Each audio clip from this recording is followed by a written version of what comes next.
আসসালামু আলাইকুম রহমতুল্লাহ। প্রিয় শিক্ষার্থী বন্ধুরা, আশা করি সবাই ভালো আছো। এইচএসসি এক্সাম প্রিপারেশনে আজকে শিখব মডিফায়ার। মডিফায়ারে মূলত আমরা আজকে প্র্যাকটিসের মাধ্যমে সমস্ত রুলসগুলো আয়ত্তে নিয়ে আসার চেষ্টা করব। ভিডিওটি দেখলে আশা করি তোমাদের জন্য অনেক বেশি হেল্পফুল হবে। আজকের টপিকস হিসেবে আমরা একটা বোর্ড কোশ্চেন নিয়েছি এবং এই বোর্ড কোশ্চেনটা সম্পূর্ণ ডিটেলসে প্রতিটা নিয়ম ভেঙে ভেঙে আমরা দেখার চেষ্টা করব। চলো যাই, শুরু করা যাক। প্রথম যে বাক্যটা ছিল, Kazi Nazrul Islam is called the Shelley of Bangali literature, he was a poet. তাহলে এই গ্যাপটা যদি বাদ দিয়ে থাকছে হি ওয়াজ এ পয়েট, সে একজন কবি ছিলেন। তো এই পয়েট কবির এই নাউনটাকে মডিফাই করার জন্য বলছে প্রিমডিফাই দ্য নাউন। তো নাউনকে যদি মডিফাই করতে হয় সেটা সবসময় অ্যাডজেক্টিভ করে থাকে। তো অ্যাডজেক্টিভ কি? অ্যাডজেক্টিভ হচ্ছে সমস্ত গুণবাচক শব্দ, যেমন happy, sad, big, small, fast, slow, hot, cold, bright, dark, young, old, soft, hard, strong, এই ধরনের যে শব্দগুলো দেখো, এগুলো সবসময় কি করে, যেমন happy man, sad story, big house, small boat, কোনো একটা নাউনের আগে বসে নাউন সম্পর্কে তথ্য দেওয়ার জন্য মূলত এই শব্দগুলো ব্যবহার হয়ে থাকে।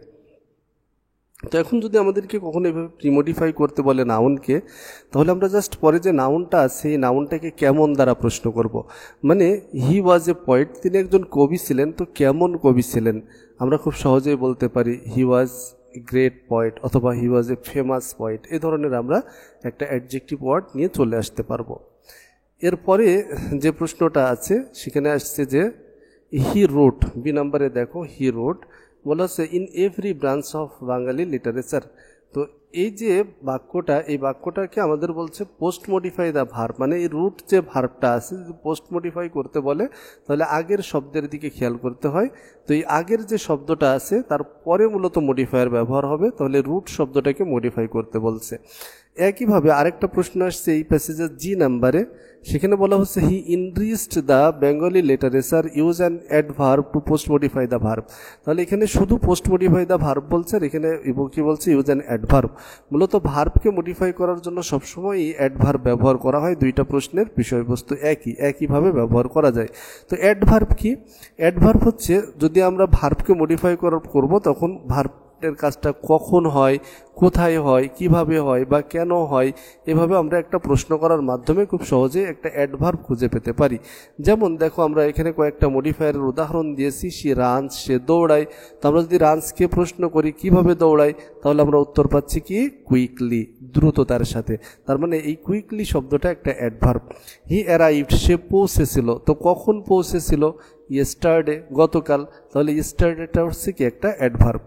দে লিভ, তারা বসবাস করে। আমি যদি প্রশ্ন করি কোথায় বসবাস করে, নিয়ার বাই, কাছাকাছি, তাহলে এই কাছাকাছি শব্দটা হচ্ছে একটা অ্যাডভার্ব।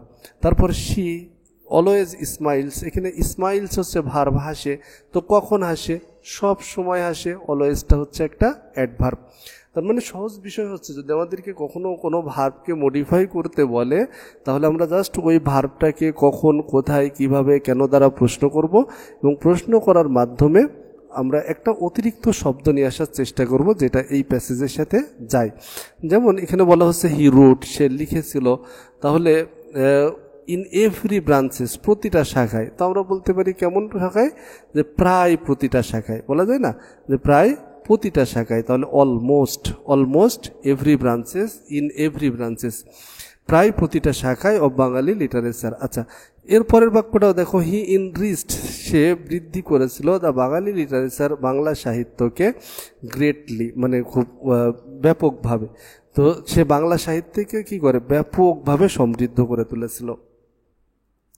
এরপরের যে বাক্যটা আমরা দেখব সেখানে সি নাম্বারের যে গ্যাপটা আছে বলা হচ্ছে নজরুল, এরপরেই গ্যাপ দিয়ে বলা হচ্ছে ইউজ অ্যান অ্যাপোজিটিভ। তারপরে আমরা যদি গ্যাপটা বাদে বাক্যটা আগে পড়ে নিই, Nazrul won the attention of everyone in the early childhood.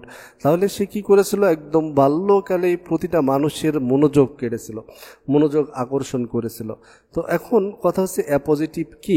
Appositive হচ্ছে এমন নাউন ফ্রেজ বা ওয়ার্ড, যে সকল নাউন ফ্রেজ বা ওয়ার্ড অন্য একটা নাউনের পরে বসে ওই নাউন সম্পর্কে অতিরিক্ত তথ্য প্রদান করে। এটা হচ্ছে অ্যাপোজিটিভের সংজ্ঞা। যেমন এখন নজরুল একটা নাউনের পরে আমরা এমন একটা কথা বলবো যেটা নজরুল সম্পর্কেই যায়। তো এখানে একটা কথা বলা আছে, এই কথা বাদে তার সম্পর্কে আর কি কি বলা যায়। যেমন এখানে কিছু উদাহরণ যদি তোমরা খেয়াল করো, এই উদাহরণগুলোতে বলা হচ্ছে মাই ফ্রেন্ড। তো মাই ফ্রেন্ড আমার বন্ধু, এরপরে তো আরও কিছু বলা যায়, তাই না? তাহলে এখানে বলা হচ্ছে এ ট্যালেন্টেড মিউজিশিয়ান, তার মানে আমি এই যে দুইটা শব্দ, এখানে আমার বন্ধুও যে ব্যক্তি, এই ট্যালেন্টেড মিউজিশিয়ান মূলত একই ব্যক্তি, যে কারণে এ ট্যালেন্টেড মিউজিশিয়ান কথাটা হচ্ছে মাই ফ্রেন্ডের appositive. The capital of France, মনে করো ফ্রান্সের রাজধানী। তো এইটুকু বললেই তো একটা অংশ ঠিক ছিল। তো আমি আবার এখানে কমা দিয়ে বলে দিচ্ছি সেটা কি, প্যারিস। তার মানে প্যারিস শহরও যা ফ্রান্সের রাজধানী একই। হার ফেভারিট বুক এ ক্লাসিক নোভেল, তাহলে তার প্রিয় বই এবং এ ক্লাসিক নোভেল, এই সব দুইটা বস্তু মূলত কি একই বস্তুকে বোঝাচ্ছে। The scientist an expert in genetics, তাহলে এই সায়েন্টিস্ট যে ব্যক্তি, অ্যান এক্সপার্ট ইন জেনেটিক্স মূলত একই ব্যক্তিকে বোঝাচ্ছে। তাহলে পরপর দুইটা শব্দ যখন বসে একই ব্যক্তিকে নির্দেশ করে, তখন এই পরের শব্দটাকে আগের শব্দের অ্যাপোজিটিভ বলা হয়। হিজ কার, তার গাড়ি, এ রেড স্পোর্টস ভেহিকেলস, মানে তার কারটাও যেটা এ রেড স্পোর্টস ভেহিকেলস, একই বিষয়, মূলত আলাদা কোনো কিছু না। তো এখন কথা হচ্ছে যে আমরা এই অ্যাপোজিটিভ কিভাবে নিয়ে আসব। অ্যাপোজিটিভ নিয়ে আসতে গেলে আমি সহজ যে ভাষাটা বলি, যে বাক্যটা থাকবে ওই বাক্য বাদে তুমি এর সাথে ইজ দিয়ে কোনো একটা বাক্য বলো। যেমন আমরা বলতে পারি Nazrul is our national poet, আমরা বলতে পারি Nazrul is a rebel poet, একজন বিদ্রোহী কবি। এভাবে আমরা Nazrul is a great poet, Nazrul হচ্ছে কি একজন বিখ্যাত কবি। তো এভাবে আমরা আগে ইজ দিয়ে যে পরিচয়টা দেওয়া থাকবে তার বাইরে আরও দু একটা পরিচয় বা আর একটা অন্য কোনো একটা পরিচয় ইজ দিয়ে বলবো। কিন্তু ইজ যদি আমরা রাখি তাহলে অ্যাপোজিটিভ হবে না, ওই ইজটা বাদ দিয়ে দাও। Nazrul a great poet, Nazrul our national poet, Nazrul a rebel poet. তাহলে এভাবে আমরা একটা নাউন ফ্রেজ খুব সহজেই নিয়ে এসে তার অ্যাপোজিটিভ বানাতে পারি। তাহলে আমরা এখানে কি বলবো, নজরুল আওয়ার ন্যাশনাল পয়েট। তাহলে এটাই কি হয়ে যাচ্ছে, এই নজরুল নাউনের অ্যাপোজিটিভ। আশা করি তোমরা অ্যাপোজিটিভের বিষয়টা বুঝতে পারছো। চলো পরের উদাহরণটা দেখি। এরপরে যে লাইনটা ছিল ডি নাম্বারে, সেখানে বলা হচ্ছে হি রোট, তিনি লিখেছিলেন ceaselessly until the death of, use possessive pronoun, poetic হচ্ছে ফেলিয়ার। তার মানে এই যে তার যে লেখাটা, এই লেখাটার পরে, এই অফের পরে বা এই নাউন ফ্রেজের আগে আমাদেরকে একটা পসেসিভ প্রোনাউন ইউজ করতে বলা হচ্ছে। তো আমাদের দুইটা বিষয় অবশ্যই লাগে এখানে। একটা হচ্ছে পসেসিভ প্রোনাউন বিষয়টা কি তোমার ধারণা থাকতে হবে, আর দ্বিতীয়ত হচ্ছে সেই এখানে কোন প্রোনাউনটা ব্যবহার করা যাবে। তো চলো আমরা আগে পসেসিভ প্রোনাউনের ধারণাটা নিই। পসেসিভ প্রোনাউন খুবই সিম্পল, তোমরা সবাই চিনো, কিন্তু নাম সহ অনেকেই এই বিষয়টা মনে রাখো না, যে কারণে সমস্যা হয়। পসেসিভ প্রোনাউন হচ্ছে প্রোনাউনের যে পসেসিভ ফর্ম, যেমন my, our, your, his, her, their, its, এগুলো হচ্ছে প্রোনাউনের পসেসিভ ফর্ম। আর পসেসিভ যদি শুধু বলে তাহলে তুমি যে কোনো এই পসেসিভ প্রোনাউনও ইউজ করতে পারো, অথবা যে কোনো নাউনের সাথে এভাবে অ্যাপোস্ট্রফ কমা এর যোগ করে দিলে সেটা পসেসিভ কেস তৈরি হয়। তাহলে খুব সহজ একটা বিষয়, এটা হচ্ছে পসেসিভ, এটা আগে মাথায় রাখতে হবে। দ্বিতীয় বিষয়, আমি এখানে কোনটা ব্যবহার করব। তখন সবসময় পসেসিভ ইউজ করার সময় মাথায় রাখবা যেটা মিনিংয়ের উপরে নির্ভর করে, তারপরেও দেখবা যে সাবজেক্টে আসলে যে বলে থাকে পসেসিভ সাধারণত তারই হয়। যেমন এই বাক্যটাই তো হি যেহেতু কাজটা করছে, সে লিখছে, তাহলে কি হবে, হিজ পোয়েটিক। তাহলে হি এর পসেসিভ কোনটা হবে, হিজ। অবশ্যই আমরা পসেসিভ ইউজ করার সময় সাবজেক্টের দিকে খেয়াল রাখবো। তাহলে এখানে আমাদের অ্যান্সারটা কি হচ্ছে, হিজ পোয়েটিক ফেলিওর। চলো নেক্সটটা দেখি। এর পরের যে উদাহরণটা আছে সেখানে বলা হচ্ছে he composed his songs E number, use an infinitive phrase to post modify the verb. তো পোস্ট মডিফাই মানে আমরা বলছি আগে যে ভার্বটা আছে সেই ভার্বটাকে মডিফাই করতে হবে। এখানে ভার্ব আছে কম্পোস্ট। আচ্ছা, ইনফিনিটিভ ফ্রেজ নাউন হিসেবে ব্যবহার হয়, এখানে মূলত অ্যাডভার্ব হিসেবে ব্যবহার হবে। সবসময় ইনফিনিটিভের বিষয়ে যে বিষয়টা মাথায় রাখবা, যদি এমন কোনো নাউনের পরে ইনফিনিটিভ ইউজ করতে বলে তাহলে ভার্বটাকে কেন দ্বারা প্রশ্ন করবা। ভার্ব ভার্বটাকে কেন দ্বারা প্রশ্ন করলে তোমরা খুব সহজেই একটা ইনফিনিটিভ ফ্রেজ পেয়ে যাবা। তো এখন কথা হচ্ছে ইনফিনিটিভ ফ্রেজটা আসলে কি সেটা সম্পর্কে তোমাদের ধারণা থাকা লাগবে। ইনফিনিটিভ ফ্রেজ হচ্ছে ইনফিনিটিভ বা infinitive phrase to plus verb, অর্থাৎ এই পৃথিবীতে যত ভার্ব আছে সমস্ত ভার্বের আগে টু বসিয়ে দিলেই সেটা ইনফিনিটিভ হয়ে যায়। আর ইনফিনিটিভ ফ্রেজ কি, ওই ভার্বের সাথে আর যা কিছু যুক্ত করা, মানে ভার্বের কোনো একটা অবজেক্ট, যেমন টু রিড এটা হচ্ছে ইনফিনিটিভ। আর আমি যখন বলছি টু রিড বুকস কোয়াইটলি বা টু রিড বুকস, তখনই এই যে তিনটা শব্দের একটা গুচ্ছ হয়ে যাচ্ছে, এটাকে বলা হচ্ছে infinitive phrase. To win the championship, তাহলে এটা কি infinitive phrase, to win, win হচ্ছে ইনফিনিটিভ আর দ্য চ্যাম্পিয়নশিপ মিলে সব মিলে হচ্ছে একটা ইনফিনিটিভের ফ্রেজ। দ্য টু ট্রাভেল ভ্রমণ করা, দ্য ওয়ার্ল্ড, তাহলে এই সব মিলে কী হয়ে যাচ্ছে ইনফিনিটিভ একটা phrase. To learn a new language, তাহলে টু লার্ন এ নিউ ল্যাঙ্গুয়েজটা মূলত লার্নেরই অংশ, লার্নের জন্যই আসছে, এটা ইনফিনিটিভের সাথেই যুক্ত, যে কারণে এটাকে কি বলা হয় ইনফিনিটিভ ফ্রেজ। আবার যদি বলি টু রিড, তাহলে এটা হবে শুধু ইনফিনিটিভ। তো আমাদেরকে এখানে ইনফিনিটিভ ফ্রেজ ইউজ করতে বলছে, তার মানে শুধু টু প্লাস ভার্ব না, তার সাথে আমরা আরও কিছু বলার চেষ্টা করব। তাহলে হি কম্পোজড হিজ সংস, সে তার গানগুলো লিখেছিল, কেন লিখেছিল, টু ইন্সপায়ার দ্য পিপল, মানুষকে উৎসাহিত করতে। তাহলে টু ইন্সপায়ার না বলে তার সাথে আমরা আরও একটু যোগ করে দিলাম, টু ইন্সপায়ার দ্য পিপল, মানুষকে উৎসাহিত করার জন্য। চলো নেক্সটটার দেখি আমরা। এরপরের যে বাক্যটা আছে সেটা হচ্ছে এফ নাম্বারে, হিজ সংস আর, তার গানগুলো মেলোডিয়াস। তো এই যে বাক্যটা, এই বাক্যটার মাঝখানে আমাদের ব্যবহার করতে বলা হচ্ছে use an intensifier to premodify the adjective. তাহলে এই যে মেলোডিয়াস একটা অ্যাডজেক্টিভ আছে, এই অ্যাডজেক্টিভকে মডিফাই করার জন্য একটা ইন্টেন্সিফায়ার নিয়ে আসতে হবে। তো আমাদের জানার বিষয় যে ইন্টেন্সিফায়ার মূলত কি। ইন্টেন্সিফায়ার হচ্ছে এখানে আমাদের আমি এখানে টু প্লাস ভার্বটা রেখে দিয়েছি, এটা ভুল হয়েছে, এটা হবে না। তাহলে ইন্টেন্সিফায়ার হচ্ছে মূলত জোর প্রদান করে এমন যাবতীয় শব্দকে বলা হয় ইন্টেন্সিফায়ার। ইন্টেন্সিফায়ার কি, ইন্টেন্সিফায়ার মূলত অ্যাডভার্ব। তো অ্যাডভার্বই যখন জোর প্রদান করার জন্য ব্যবহার হয় তখন তার নাম হয়ে যায় কি ইন্টেন্সিফায়ার।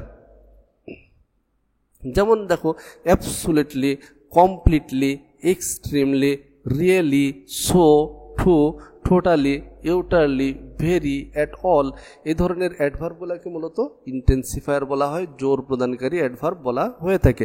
তো এখন সবথেকে সহজ একটা বিষয় মাথায় রাখবা, যদি আমাদেরকে ইন্টেন্সিফায়ার ব্যবহার করতে বলে সেখানে মোস্ট অফ দ্য টাইম 95% জায়গায় শুধু ভেরিটা বেশি ব্যবহার হয়। তার মানে ইন্টেন্সিফায়ার ব্যবহার করতে বললেই আগে খেয়াল করবা যে ওখানে ভেরি বসছে কিনা। তাহলে আমরা যদি বলি his song are very melodious, এটা যদি অর্থবহ হয় তাহলে আমরা সেটাই আনসার হিসেবে নিয়ে নিব। তাহলে তার গানগুলো ছিল কি অনেক মেলোডিয়াস ছিল।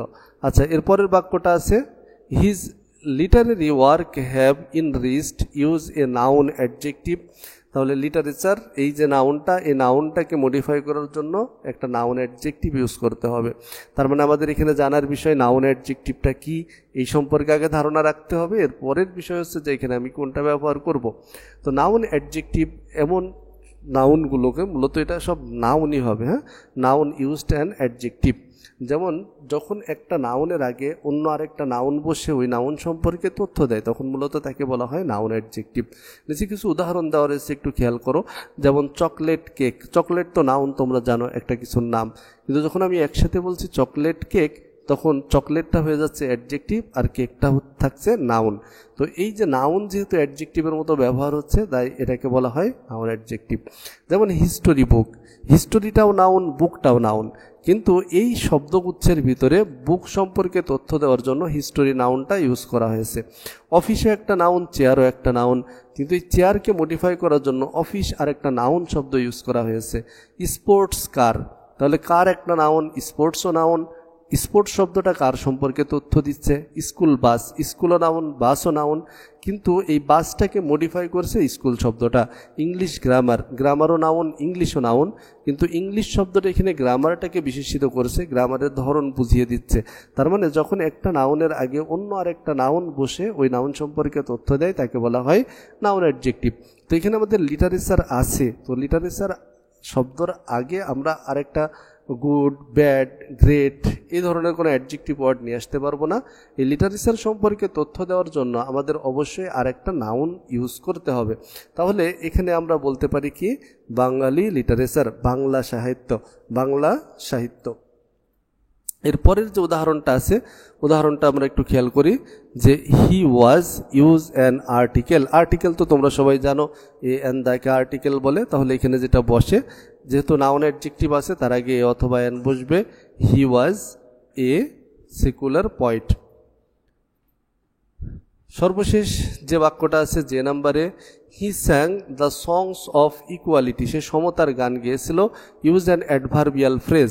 তো এখন কথা হচ্ছে অ্যাডভার্বিয়াল ফ্রেজ কি। অ্যাডভার্ব সম্পর্কে আমরা ধারণা পেয়েছিলাম যে কখন, কোথায়, কেন বা কিভাবে এই শব্দ প্রশ্ন করলে কি হয়, অ্যাডভার্ব পাওয়া যায়। এই অ্যাডভার্বিয়াল হিসেবে ব্যবহার হতে পারে মূলত প্রিপোজিশনাল ফ্রেজ, পার্টিসিপল এবং ইনফিনিটিভ। এই তিন ধরনের শব্দ অ্যাডভার্ব হিসেবে ব্যবহার হতে পারে। তো আমরা এই ভার্বটাকে কখন, কোথায়, কিভাবে, কেন দ্বারা প্রশ্ন করে চাইলে একটা প্রিপোজিশনাল ফ্রেজ নিয়ে আসতে পারি, চাইলে একটা পার্টিসিপল নিয়ে আসতে পারি, চাইলে একটা ইনফিনিটিভ ফ্রেজ নিয়ে আসতে পারি, সেটাই অ্যাডভার্বিয়াল হিসেবে ব্যবহার হবে। মূলত প্রশ্নটা হচ্ছে কখন, কোথায়, কিভাবে, কেন। তাহলে আমরা যদি এখানে উত্তরটা দেখি, ইন দিস ওয়ে, মানে এইভাবে, ইকুয়ালিটি ইন দিস ওয়ে, এইভাবে। আচ্ছা, তো আশা করি তোমরা কিছুটা হলেও বুঝতে পারছো। যদি ভিডিওটা তোমাদের কাছে হেল্পফুল মনে হয় তাহলে অবশ্যই তোমার বন্ধুদের সাথে শেয়ার করো, সাবস্ক্রাইব করে চ্যানেলের সাথে থাকতে পারো। দেখা হবে পরবর্তী ভিডিওতে ইনশাল্লাহ। এভাবে ব্যাখ্যা সহ আমরা বেশ কয়েকটা করে ভিডিও তোমাদের জন্য আপলোড করে দিব। যদি তোমরা ভিডিওগুলো একটু মনোযোগ দিয়ে দেখো আর নিয়মগুলো প্রয়োজনে খাতায় নোট করে বা আয়ত্ত করার চেষ্টা করো, আশা করি এটা যাদের এখনও প্রস্তুতি কমপ্লিট হয়নি তাদের জন্য অনেক বেশি হেল্পফুল হবে। দেখা হবে পরবর্তী ভিডিওতে। আল্লাহ হাফিজ।